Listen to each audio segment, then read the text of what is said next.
ಕೆಲವರಿಗಂತೂ ಯುವೈ cinema ನೋಡಿದ ಮೇಲೆ ತಾವು ಬುದ್ಧಿವಂತರೋ ದಡ್ರೋ ಅನ್ನೋ ಗೊಂದಲ ಶುರುವಾಗ್ಬಿಟ್ಟಿದೆ. ಕಾರಣ ಇಷ್ಟೇ, ಸಿನಿಮಾದ ಶುರುವಿನಲ್ಲಿ ಉಪೇಂದ್ರ ಅವರು ನೀವು ಬುದ್ಧಿವಂತರಾಗಿದ್ರೆ ಈಗಲೇ ಚಿತ್ರಮಂದಿರದಿಂದ ಎದ್ದು ಹೋಗಿ, ದಡ್ರಾಗಿದ್ರೆ ಸಿನಿಮಾವನ್ನ ಪೂರ್ತಿಯಾಗಿ ನೋಡಿ ಅಂತ ಹೇಳಿದ್ದಾರೆ. ಕೆಲವರು ತಾವು ಬುದ್ಧಿವಂತರು ಅಂದ್ಕೊಂಡು ಥಿಯೇಟರ್ನಿಂದ ಎದ್ದೋದ್ರೆ ಟಿಕೆಟ್ ಕಾಸು ಯಾರು ವಾಪಸ್ ಕೊಡ್ತಾರೆ ಅಂತ ಯೋಚನೆ ಮಾಡೋ ಬರದಲ್ಲಿ ನಂತರ ಬರೋ 2 ಸಾಲುಗಳನ್ನು ಓದೋದೇ ಮರ್ತಿದ್ದಾರೆ.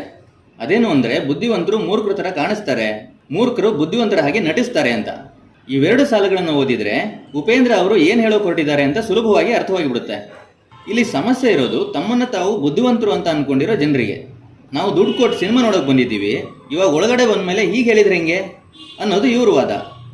ಹೀಗೆ ಯೋಚನೆ ಮಾಡಿದಾಗಲೇ ಇವರು ಬುದ್ಧಿವಂತರು ದಡ್ರು ಅನ್ನೋದು ಅರ್ಥವಾಗಿಬಿಡುತ್ತೆ. ಏನು ಫೇಸ್ಬುಕ್ಕಲ್ಲಿ ಇನ್ಸ್ಟಾಗ್ರಾಮಲ್ಲಿ ಪೋಸ್ಟ್ ಮೇಲೆ ಪೋಸ್ಟು, ಎಲ್ಲಿ ಜನ ನಮ್ಮನ್ನು ದಡ್ರು ಅನ್ಕೊಂಡ್ಬಿಡ್ತಾರೋ ಅಂತ ಅರ್ಥ ಆಗಿದೆ ಅಂತ ಇನ್ನೊಂದು ಪೋಸ್ಟು. ಇವ್ರುಗಳು ನೋಡೋಕ್ಕಾಗ್ತಿಲ್ಲ ಗುರು. ಇವರು ಉಪೇಂದ್ರ ಅವರ ಹಿಂದಿನ ಸಿನಿಮಾಗಳನ್ನು ನೋಡಿದರೆ ಇಂತಹದಕ್ಕೆಲ್ಲ ರೆಡಿಯಾಗಿ ಹೋಗಬೇಕಿತ್ತು. ಇದು ಉಪೇಂದ್ರ ಅವರ ಒಂದು ಸ್ಟೈಲ್. ಹೇಗೆ ಅವರು ಎ ಸಿನಿಮಾದಲ್ಲಿ ಸ್ಟಾರ್ಟಿಂಗಲ್ಲೇ ದಿ ಎಂಡ್ ಅಂತ ತೋರಿಸಿದ್ರು, ಉಪ್ಪಿಟ್ಟು ಸಿನಿಮಾದಲ್ಲಿ ಎಂಟಿ ಸ್ಕ್ರೀನ್ ತೋರಿಸಿದ್ರು, ಹಾಗೇನೆ ಸಿನಿಮಾದಲ್ಲಿ ಚರ್ಚೆ ಮಾಡೋಕೆ, ಯೋಚನೆ ಮಾಡೋಕೆ, ಅರ್ಥ ಮಾಡ್ಕೊಳ್ಳೋಕೆ ಅಂತಲೇ ತುಂಬ ವಿಷಯಗಳಿದ್ದಾವೆ. ಆದರೆ ಇವರಿಗೆ ಅದೆಲ್ಲವನ್ನ ಬಿಟ್ಟು ಈ ಸಾಲುಗಳ ಮೇಲೆ ತಕರಾರಿದೆ. ಇದು ನಮ್ಮ ದೇಶ, ಹೊಡಿರಿ ಲೈಕು. ಸಿನಿಮಾದಲ್ಲಿ ಮೆಟಾಫರ್ಗಳ ಹೊರತಾಗಿ ಒಂದಷ್ಟು ಮನರಂಜನೆ ಬೇಕಿತ್ತು ಅಂತ ಕೆಲವರ ಅಭಿಪ್ರಾಯ ಇದೆ.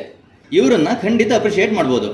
ಎಲ್ರಿಗೂ ಮೆಟಾಫರ್ಗಳನ್ನು ಕ್ಯಾಚ್ ಮಾಡೋಕ್ಕೆ ಆಗಲ್ಲ, ಅಥವಾ ಕೆಲವರಿಗೆ ಅದು ಬೇಕಾಗಿಯೂ ಇಲ್ಲ. ಅವರು ಕೇವಲ ಮನರಂಜನೆಗೆ ನೋಡ್ತೀವಿ ಅಂದರೆ ಖಂಡಿತ ಅದನ್ನು ಒಪ್ಕೊಳ್ಳೋಣ.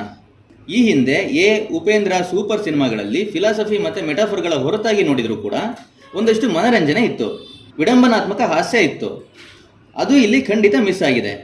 ಬಟ್ ಅದನ್ನು ಹೊರತಾಗಿ ಉಪೇಂದ್ರ ಅವರ ಶೈಲಿಯ ಸಿನಿಮಾಗಳನ್ನು ನೀವು ನೋಡೋರಾಗಿದ್ದರೆ, ಇಷ್ಟಪಡೋರಾಗಿದ್ದರೆ, ಅರ್ಥ ಮಾಡ್ಕೊಳ್ಳೋರಾಗಿದ್ದರೆ ಖಂಡಿತ ನಿಮಗೆ ಇಷ್ಟ ಆಗುತ್ತೆ.